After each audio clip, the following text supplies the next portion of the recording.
Mis hermanos, cada vez que tenemos la oportunidad de dirigirnos al pueblo de Dios, tenemos un propósito muy claro. Y es llevarnos a esa estatura del varón perfecto en Cristo Jesús, a la mujer perfecta en Cristo Jesús. Y no descansamos ni desmayamos, porque lo que queremos más que nada es que la bendición de Dios para la iglesia de Filadelfia sea también para esta congregación. Y por eso nos esforzamos para llevar un mensaje de exhortación, tal vez de llamado de atención, porque como ovejas que somos, a veces nos descarrilamos y necesitamos la vara y el cayado del Señor. Amén. Hoy quiero invitarlos a leer una parte de la porción de la palabra que vamos a trabajar en el día de hoy. Y lo he titulado La cruz del discípulo. Y el pasaje que vamos a leer está en el Evangelio de Lucas, versículo 23. Me dicen cuando lo tengan. Lucas 9, versículo 23.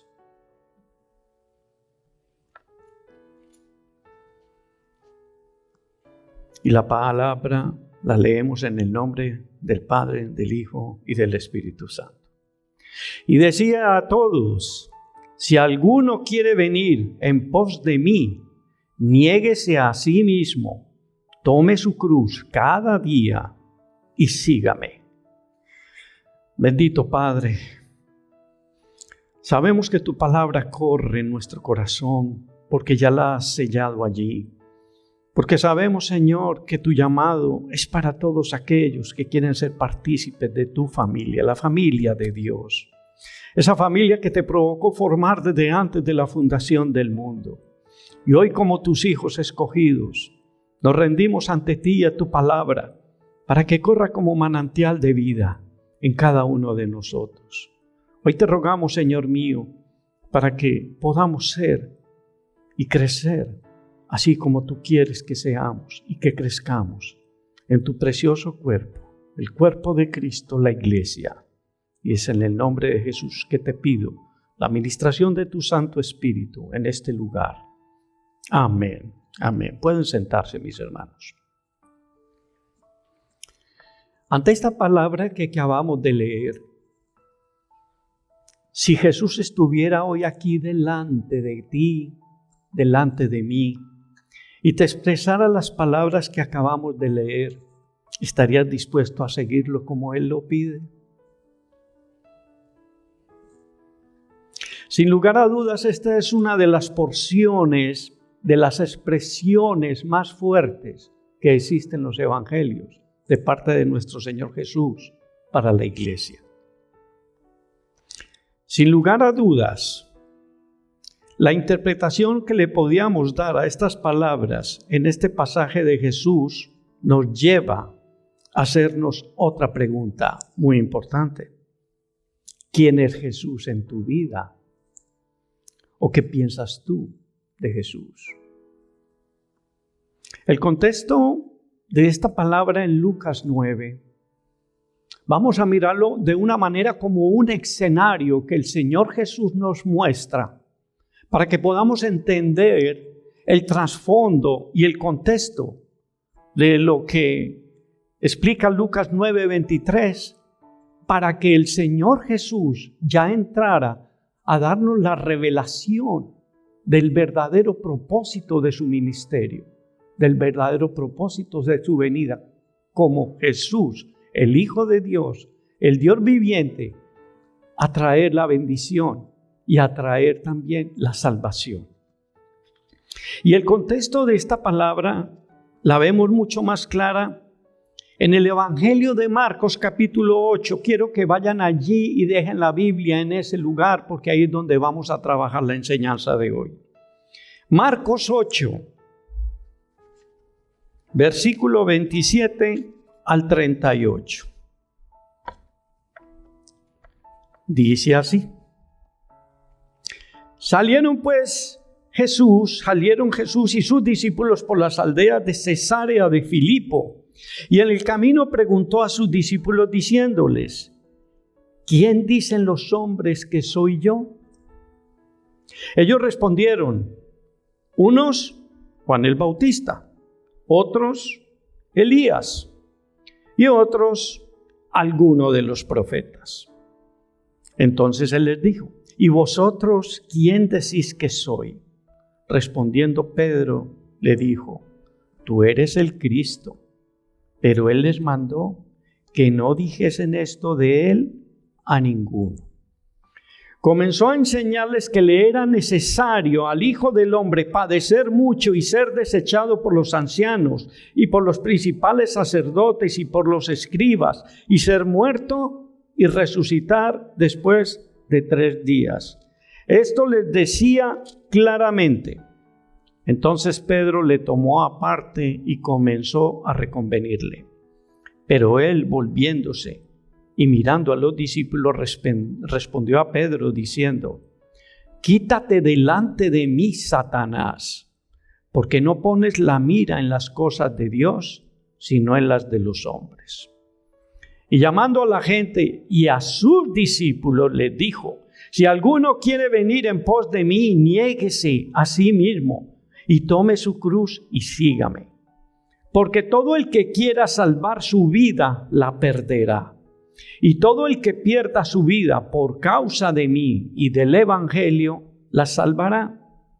Porque ¿qué aprovechará al hombre si ganara y todo el mundo y perdiere su alma? ¿O qué recompensa dará el hombre por su alma? Porque el que se avergonzare de mí y de mis palabras en esta generación adúltera y pecadora, el Hijo del Hombre se avergonzará también de él cuando venga en la gloria de su Padre con los santos ángeles. El verso 34, que es prácticamente la expresión del verso 9 de Lucas, el verso 23 del capítulo 9 de Lucas, muestra a quienes fue hecho este llamado. O sea, no solamente fue a los discípulos, sino a las multitudes que estaban acompañando a Jesús, que estaban juntamente con ellos. Y para poder entender este relato debemos profundizar en lo que sintieron todos los que estaban presentes cuando el Señor Jesús les habló de esta manera. Jesús comenzó el proceso de abrirles el entendimiento del verdadero propósito de su ministerio. Recordemos que cuando nuestro Señor Jesús reprendía a los demonios, identificaban a Jesús como el Hijo de Dios y Jesús los mandaba a callar. Y tenemos un ejemplo en Marcos 1, versículo 34. Quiero leérselos para que ustedes tengan también. Versículo 34. Y este pasaje tiene que ver cuando Jesús fue a la casa de Pedro y sanó a la suegra que tenía fiebre. Y por la noche se agolpó toda la ciudad a la puerta de la casa de Pedro. Y dice el versículo 34. Y sanó a muchos que estaban enfermos de diversas enfermedades. Y echó fuera muchos demonios, y no dejaba hablar a los demonios porque le conocían. A veces podemos mirar que Jesús todavía no quería que se supiera quién era Él. Lo mismo sucedió cuando muchos de los que fueron sanados, Jesús les decía que no se lo dijeran a nadie. Creo que hemos tenido la oportunidad de leer en algunos de los evangelios este proceso de el silencio que exigía Dios de que no hablaran absolutamente con nadie. Y vemos un ejemplo en el capítulo 8 de Mateo, donde dice del 1 al 4 lo siguiente. Cuando descendió Jesús del monte, le seguía mucha gente. Y he aquí vino un leproso y se postró ante él, diciendo: Señor, si quieres, puedes limpiarme. Jesús extendió la mano y le tocó, diciendo: quiero, sé limpio. Y al instante su lepra desapareció. Entonces Jesús le dijo: mira, no lo digas a nadie, sino ve, muéstrate al sacerdote y presenta la ofrenda que ordenó Moisés para testimonio a ellos.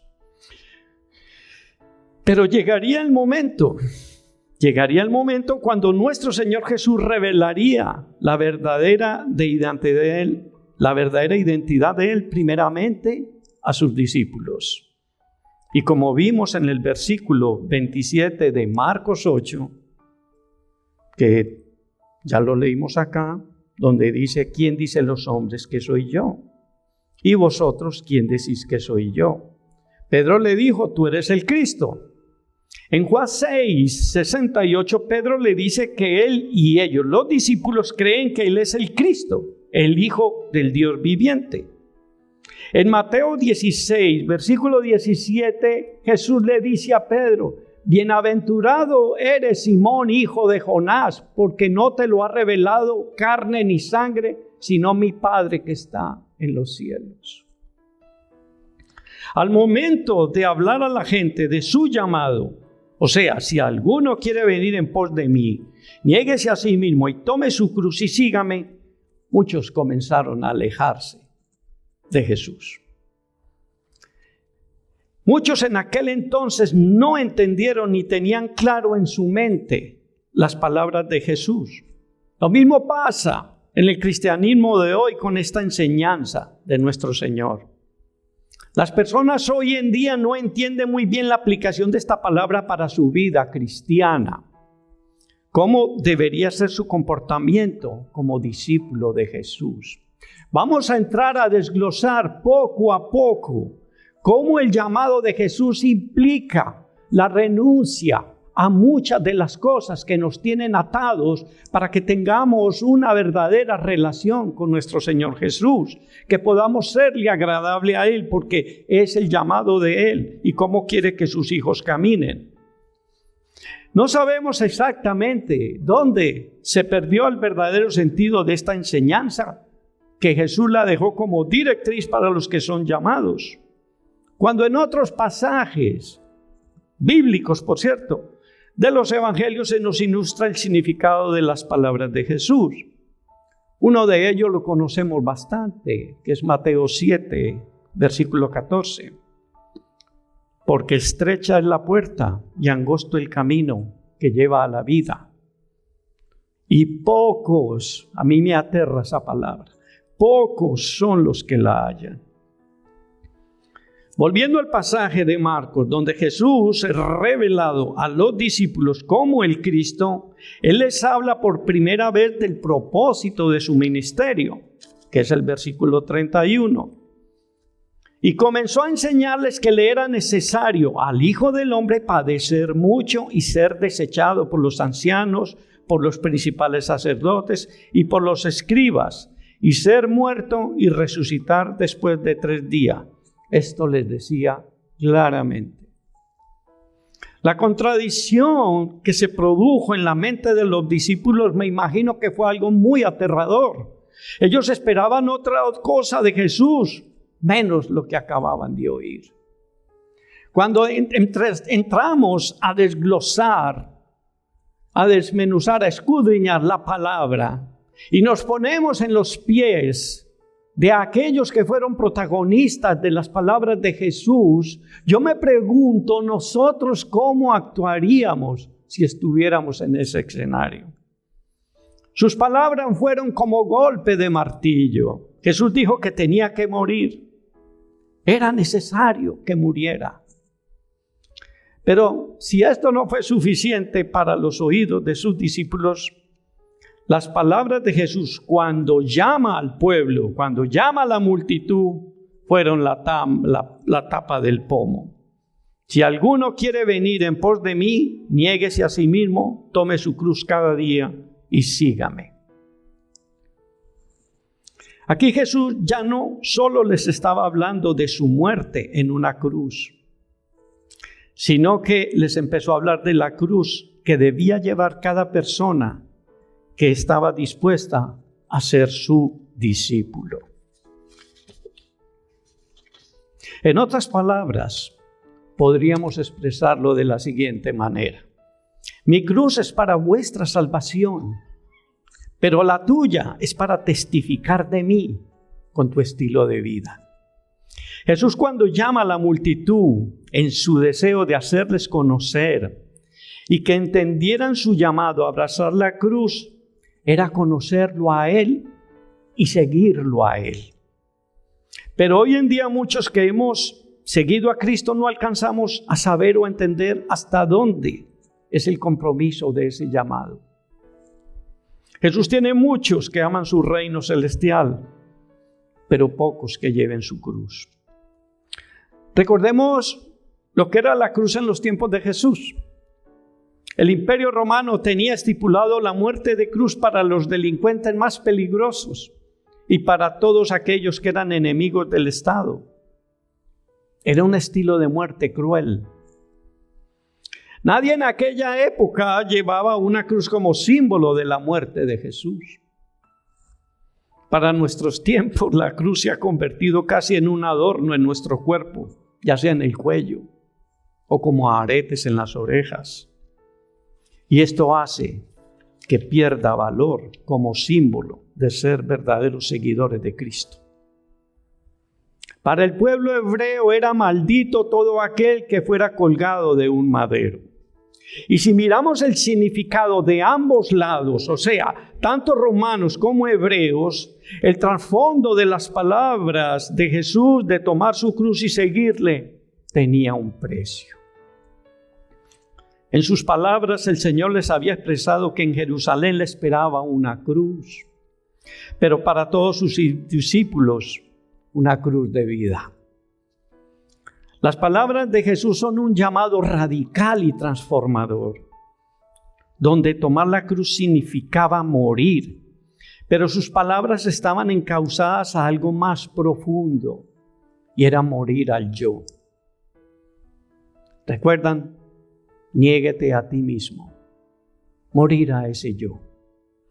Podríamos decirlo de la siguiente manera: Señor, ya no vivo para mí, sino que vivo para ti.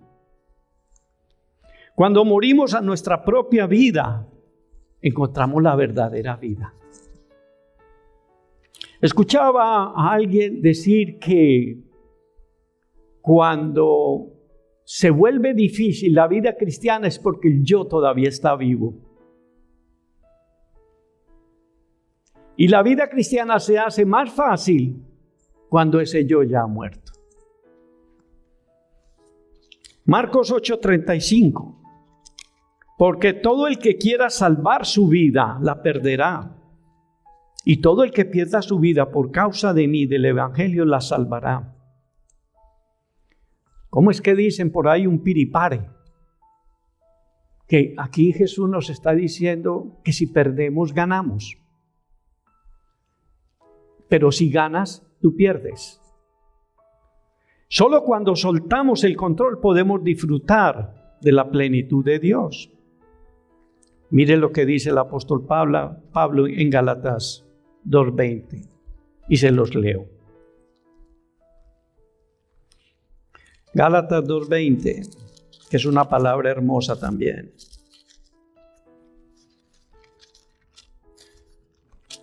Y dice así: con Cristo estoy juntamente crucificado, y ya no vivo yo, mas vive Cristo en mí.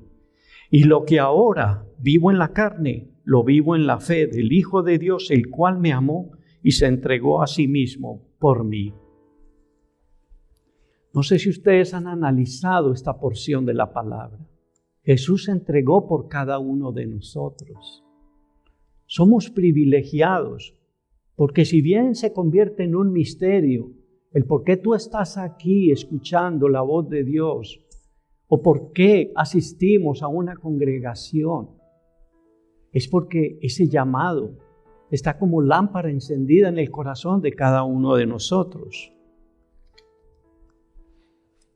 Seguir a Cristo no es un evento, mi hermano. No es algo momentáneo. No es de los domingos cada más. Es un estilo de vida. Caminar con Él cada día, caminando con fe a la obediencia a las palabras del Señor Jesús. Muchos quieren la salvación de Jesús, pero no quieren renunciar al yo. En otras palabras, no quieren que Jesús señoree en sus vidas. Ya empezamos a encontrar la primera piedra de tropiezo.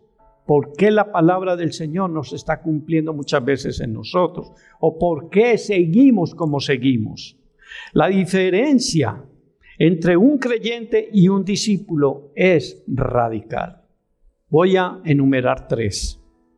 Un creyente simplemente acepta la existencia de Jesús, pero un discípulo vive para Jesús. Un creyente busca a Dios cuando lo necesita. Un discípulo permanece fiel en todo momento.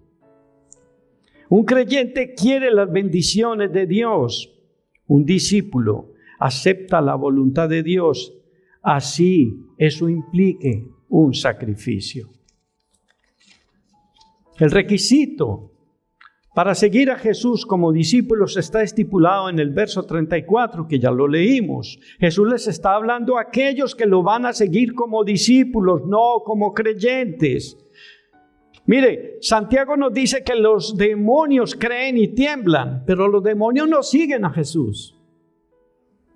Y recordemos que a través de toda la lectura de los evangelios vemos esa expresión de quienes caminaron con Jesús, quienes conocieron a Jesús, quienes fueron testigos de sus palabras, de sus milagros, de aquello que estaba llamando a la conciencia a transformar una vida disoluta, porque todos estaban muertos en sus pecados y en sus delitos. Tanto los sumos sacerdotes, los fariseos, Caifás, Pilatos, todos los soldados del pretorio y todos aquellos que fueron testigos de ese cambio transformador al que Jesús los estaba llamando. Y sin embargo muchos voltearon la moneda y terminaron gritando allí: crucifícale, crucifícale.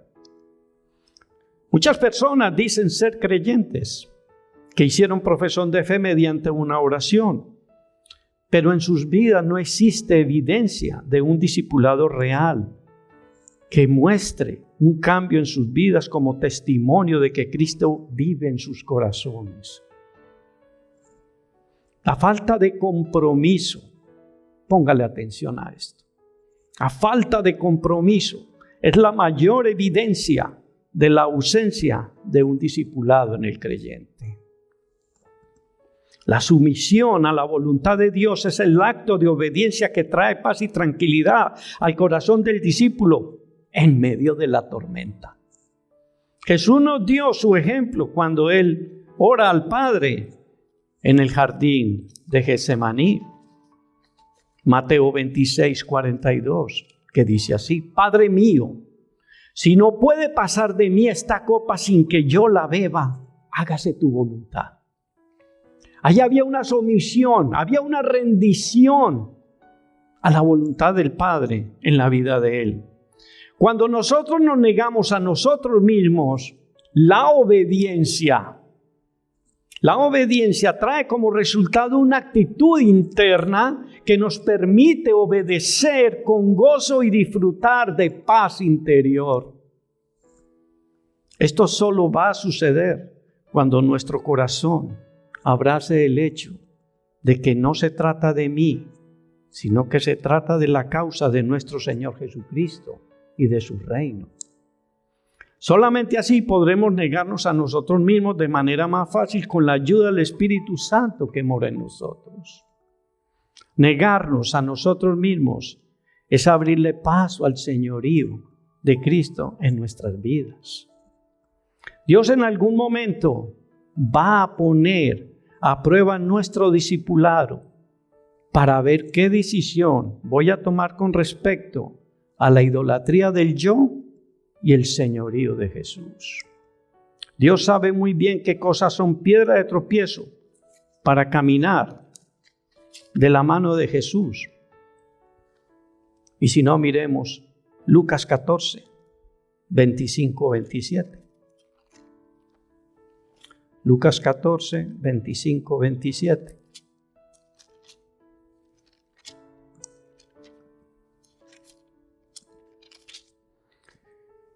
Dice la palabra: grandes multitudes iban con él, y volviéndose les dijo: si alguno viene a mí y no aborrece a su padre y madre y mujer e hijos y hermanos y hermanas y aún también su propia vida, no puede ser mi discípulo. Y el que no lleva su cruz y viene en pos de mí, no puede ser mi discípulo. A veces esta palabra es mal interpretada. Dios no te está diciendo que aborrezcas a tu papá, a tu mamá, que aborrezcas tu vida. Dios quiere que tú pongas en orden las prioridades.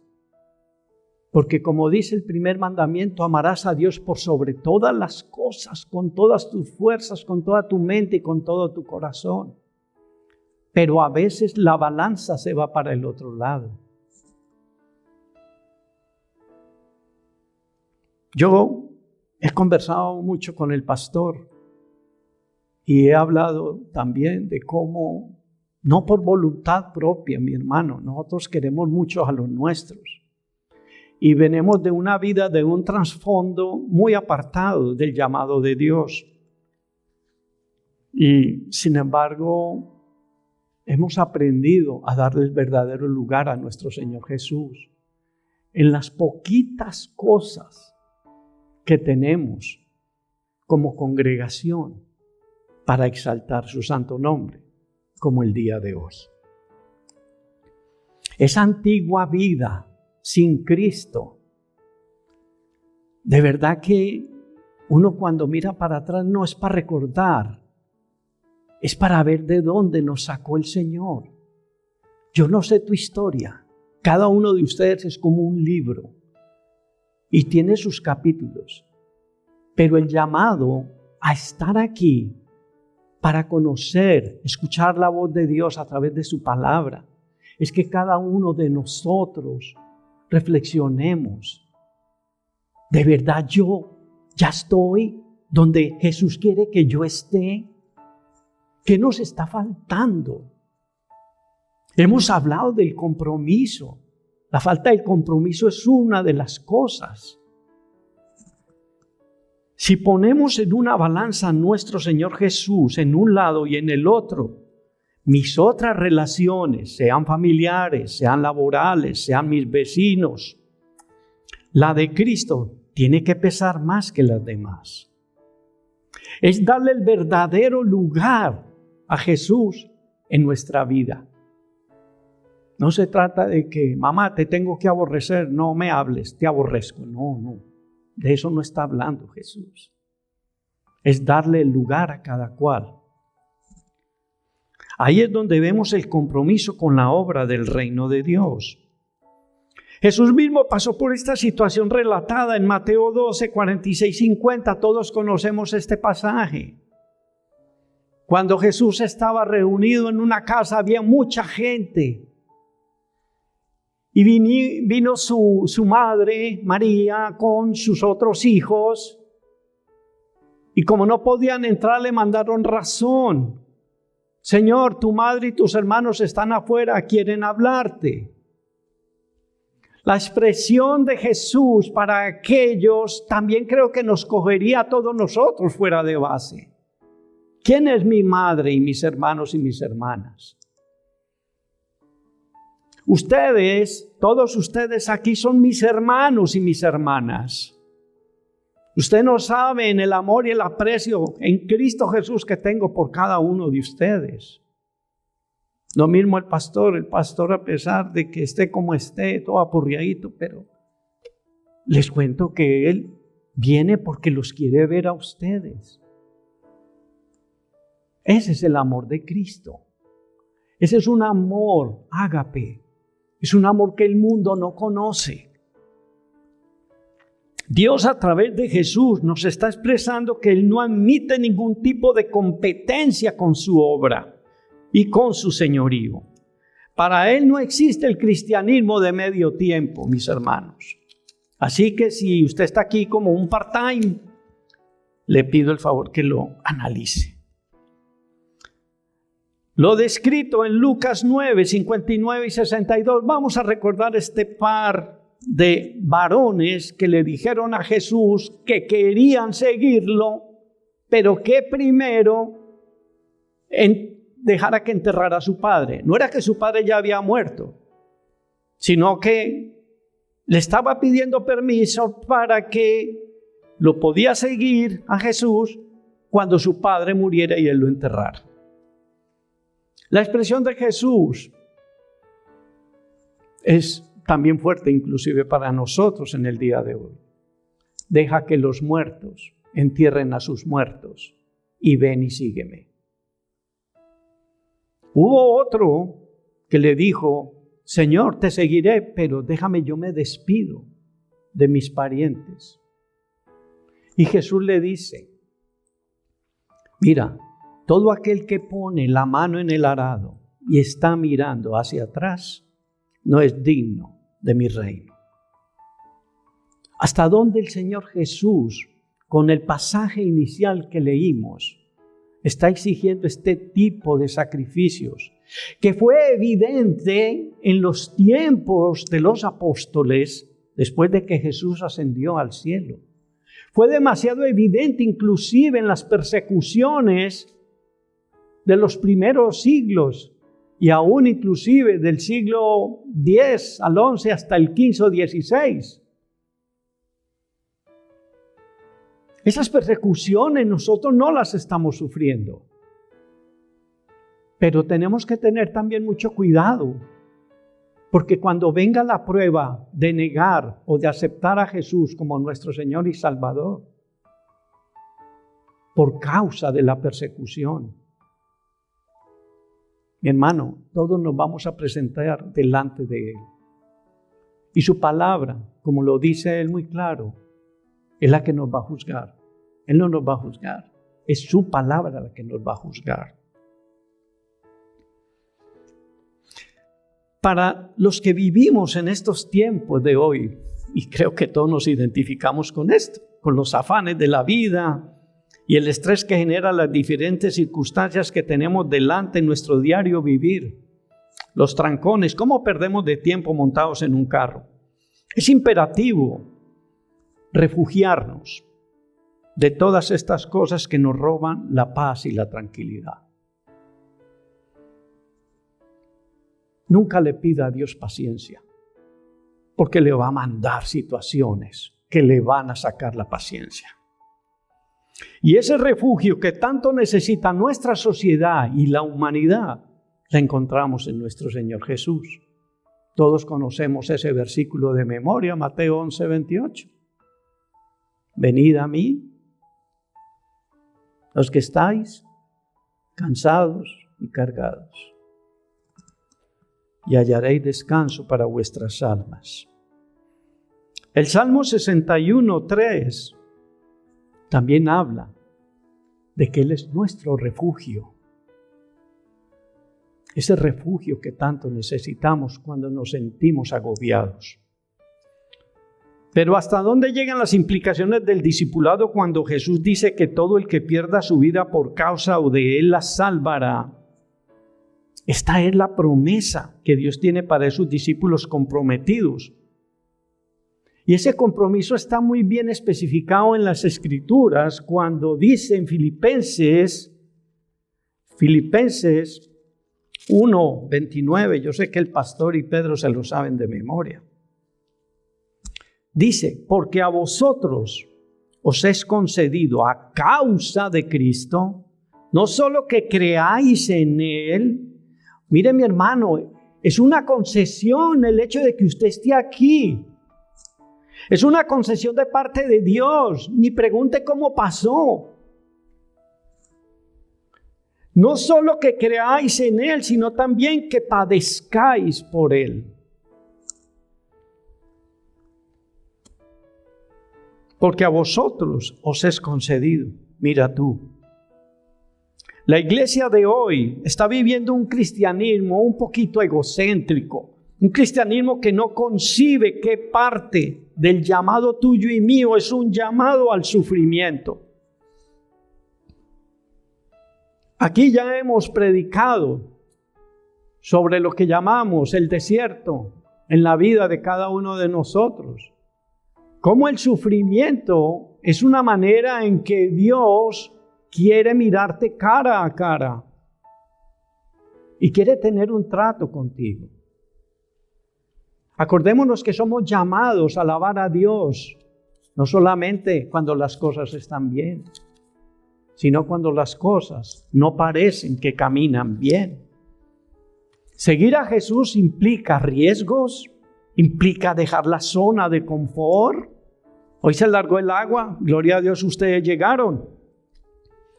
Enfrentar oposición por causa del evangelio. Hay gente que no quiere escucharnos, porque en ellos ha sido sembrado la estrategia de Satanás de que hablar de Jesús es hablar de religión y que de religión no se puede hablar porque terminamos discutiendo.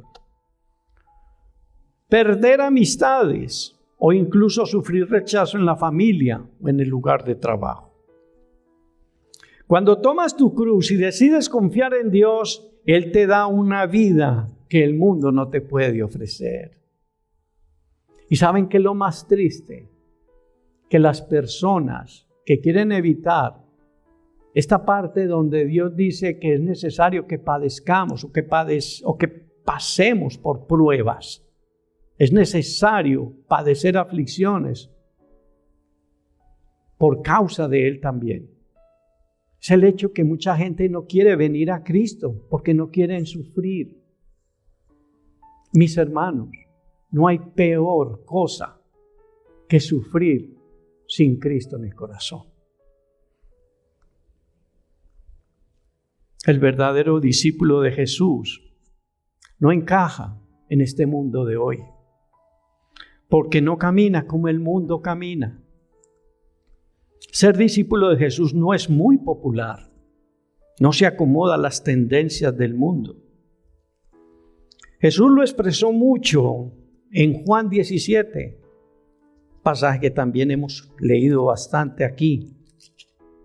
Juan 17. Y es la oración de Jesús al Padre, diciéndole así, del 14 al 16. Yo les he dado tu palabra. ¿A quién? A nosotros. Yo les he dado tu palabra y el mundo los aborreció, porque no son del mundo, como tampoco yo soy del mundo. No ruego que los quites del mundo, sino que los guardes del mal. No son del mundo, como tampoco yo soy del mundo. Este mensaje es demasiado reiterativo. Jesús lo explica, lo enuncia aquí 2 veces. Nosotros no somos de este mundo, mi hermano. El mundo no nos acepta. El mundo no quiere saber de nosotros. Porque nosotros lo que queremos es levantar en alto el nombre de Cristo Jesús. Y ese es nuestro papel como discípulos. El enemigo siempre intentará evitar que sigamos a Cristo con todo el corazón. Pero Dios nos ha dado las herramientas para vencer. ¿Quién se acuerda de la armadura de Dios? Si tomar la cruz y seguir a Cristo trae recompensas tan grandes, ¿por qué tantos cristianos que no lo hacen? ¿Por qué muchos prefieren una fe cómoda, sin compromisos y sin renuncias? La respuesta es muy simple. Hay barreras que les impiden avanzar, obstáculos que los detienen, estrategias del enemigo diseñadas para mantenerlos lejos de la verdadera vida en Cristo Jesús. Y uno de los obstáculos más grandes es el amor al mundo. Recordemos que Dios habla de diferentes, significados que le da de acuerdo al contexto de la palabra. Tanto amó Dios al mundo, pero está hablando de la humanidad. Pero cuando Dios dice el que se hace amigo del mundo se hace enemigo de Dios, el que se hace amigo del mundo se hace enemigo de Dios. Estamos hablando del sistema, el sistema social que vivimos. Ese sistema que hace que nuestra alma se corrompa, se vaya por lo torcido. Y solo le pido a Dios que les hable en el corazón a cada uno de ustedes. ¿Qué cosas hay allí que el Señor quiere que tú abandones? ¿Dónde está tu compromiso con el Señor? Las palabras de Jesús sobre este asunto, cuando seguimos leyendo en Marcos, porque ¿qué aprovechará al hombre si ganare todo el mundo y perdiere su alma? ¿O qué recompensa dará el hombre por su alma? Aquí este pasaje no se está tratando de evitar las cosas materiales, sino de examinar profundamente lo que está gobernando nuestro corazón. En Juan, primera de Juan 2:15, la Biblia nos advierte: no améis al mundo ni las cosas que están en el mundo. Si alguno ama el mundo, el amor del Padre no está en él. Mis hermanos, nos rompemos la cabeza tratando de entender este pasaje. ¿Será que estamos pecando delante de Dios? No, ya está la respuesta ahí. ¿Qué está gobernando tu corazón? Si Dios te ha prosperado, Dios te ha dado cosas materiales, pero tu corazón sigue alineado de acuerdo al llamado de Jesús, para ti eso va a ser una bendición muy grande. Pero a veces podemos interpretar mal lo que el Señor Jesús nos quiere decir. La pregunta que Jesús le hace a esta persona que tiene el mundo a sus pies: ¿cuánto vale tu alma? ¿Qué ganó esta persona después de todo? Apenas acabe su vida terrenal, ¿a dónde irá su alma? ¿Valió la pena? El Evangelio nos advierte que no podemos servir a dos señores. ¿Se acuerdan? Mateo 6. Porque aborrecerá al uno y amará al otro, o estimará al uno y menospreciará al otro. No podéis servir a Dios y a las riquezas. El amor por las cosas materiales hace que perdamos el norte de cómo Dios quiere que dirijamos nuestras vidas. Como hijos de Dios, sabemos a quién servimos y obedecemos, siendo fieles hasta la muerte. El Señor Jesús dijo: sé fiel hasta la muerte. Nada ni nadie nos separará del amor de Dios que es en Cristo Jesús, Señor nuestro. Amén. La sentencia para aquellos que no quieren el señorío de Jesús en sus vidas está en el último versículo. Porque el que se avergonzare de mí y de mis palabras, en esta generación adúltera y pecadora, el Hijo del Hombre se avergonzará también de él, cuando venga en la gloria de su Padre con los santos ángeles. Si verdaderamente sentimos en el corazón que somos parte de ese pueblo escogido por Dios para salvación de nuestra alma, la palabra que se ha expuesto hoy tiene que ser un llamado de atención para todos nosotros.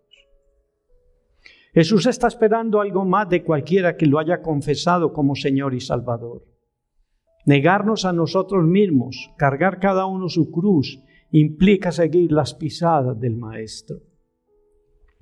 La promesa de Jesús cuando dice: si pierdes, tú ganas, y viceversa, es una decisión que determinará nuestro destino eterno. Hace unas pocas semanas predicamos aquí sobre las vírgenes, la parábola de las vírgenes.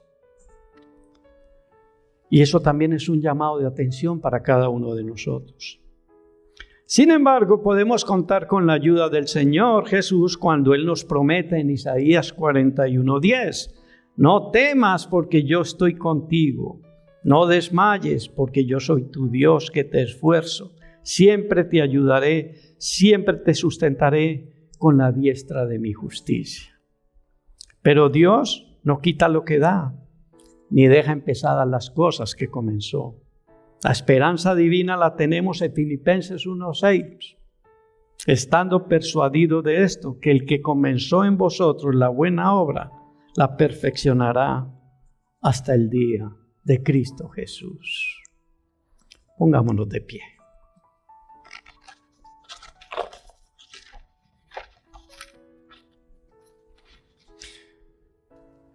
Mis amados hermanos, yo sé que los que nos paramos aquí en el púlpito queremos llevar algo que dé un fruto para el reino de Dios. Nos esforzamos en enfocar la palabra de una manera tal que llegue clara como el agua cristalina, sin engaños, sin tapujos. Pero sabemos que el llamado de Cristo implica sacrificio. Él no nos llamó a un mundo de comodidades. Y su palabra está ahí expuesta. Y solo rogamos al Padre para que ustedes, que abrieron sus oídos y escucharon lo que escucharon, podamos reflexionar quién es Jesús en nuestra vida. Padre nuestro, bendito Dios, gracias por tu palabra, gracias por este lugar que nos acoge, un lugar acogedor, Señor, que has dispuesto para estas almas que nos reunimos aquí para levantar tu nombre en alto. Hoy, Señor, nos humillamos ante el trono de tu gracia, primeramente porque sabemos que no es en nuestras fuerzas, sino en las tuyas, que absolutamente todo depende de tu poder, de tu infinita misericordia y de esa gracia y de tu amor. Hoy te ruego por estos, así como Jesús rogaba por los que en aquel entonces oraba por ellos. Hoy te pongo delante de ti esta pequeña manada, que te honre, que te alabe, que caminemos como esos que tú estás buscando, adoradores en espíritu y en verdad. Señor mío, que salgamos de este lugar llenos y confiados, que somos un equipo, tú y nosotros, que así como dice tu palabra, coge mi yugo. Ese yugo, Señor, es que tú vas al lado de nosotros, empujándonos, dándonos aliento, fuerzas cada día. Empuja, empuja, yo estoy contigo, no temas, todo va a estar bien. Y que esa paz que sobrepasa todo entendimiento y que sabemos que solo viene de ti, abrace nuestros corazones y que podamos vivir nuestra vida mientras tú vienes por nosotros con gozo y alegría de tenerte en nuestro corazón. Llévanos con bien a casa y que tu bendición y tu favor nos acompañen. En el nombre de Jesús. Amén.